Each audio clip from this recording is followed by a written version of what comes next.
Taiwan చైనాలో భూభాగమేనని, దాన్ని ఏ విధంగానైనా చైనాలో చేర్చుకుంటామని చెప్పి రీసెంట్గా షీ జింగ్పింగ్ కూడా వెల్లడించారు.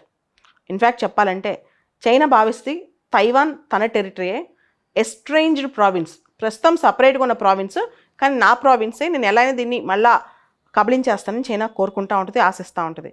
ఒకవేళ కనుక చైనా తైవాన్ పైన దాడి చేస్తే అది ప్రపంచంలో కోవిడ్ లాక్డౌన్ కన్నా, రష్యా ఉక్రెయిన్ వార్ కన్నా కూడా భయంకరంగా ఉండబోతుందంట. $10 ట్రిలియన్ మేర వరల్డ్ ఎకానమీ నష్టపోబోతుందంట. ఆల్మోస్ట్ 10% ఆఫ్ వరల్డ్ జీడిపి ఇది. సో ఇది కనుక జరిగితే కోవిడ్ లాక్డౌన్స్, రష్యా ఉక్రెయిన్ వారు ఏమీ సరిపోవు, అంతకంటే భయంకరంగా ఇది ఉండబోతోంది.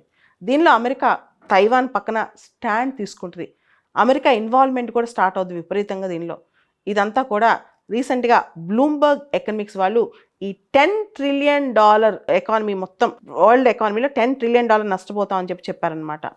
తైవాన్ తమ భూభాగమేనని చైనా ఎప్పుడు భావిస్తుంటుంది, మీ అందరికీ తెలుసు.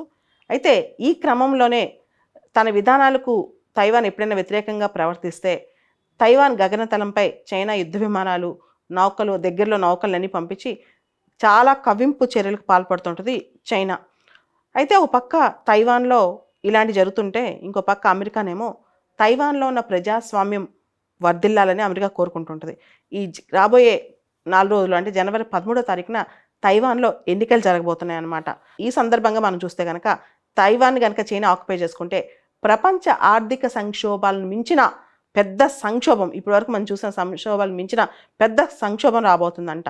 సో ముఖ్యంగా ఇక్కడ తైవాన్ స్ట్రైట్ దగ్గర షిప్పింగ్ రూట్స్ దెబ్బతింటాయి. తైవాన్ స్ట్రైట్ చైనా ఆక్యుపై చేసేస్తేమో ఇది ఒక పెద్ద భయం అనమాట, ఒకవేళ కనుక యుద్ధం అంటే జరిగితే. అదేవిధంగా తైవాన్ చాలా పాపులర్ అనమాట అడ్వాన్స్ సెమీ కండక్టర్ ఇండస్ట్రీలో. ఈ సప్లై చైన్స్ అనేది దెబ్బతింటాయి, షిప్పింగ్ రూట్స్ కూడా కొంతవరకు దెబ్బతినే అవకాశం ఉంది, ట్రాన్స్పోర్ట్ దెబ్బతింటుంది, తద్వారా ఆటోమొబైల్ సెక్టర్ కూడా దెబ్బతింటుంది. తర్వాత half of the world container ships ఇవన్నీ కూడా తైవాన్ స్ట్రైట్ నుంచి వెళ్తుంటాయి అన్నమాట.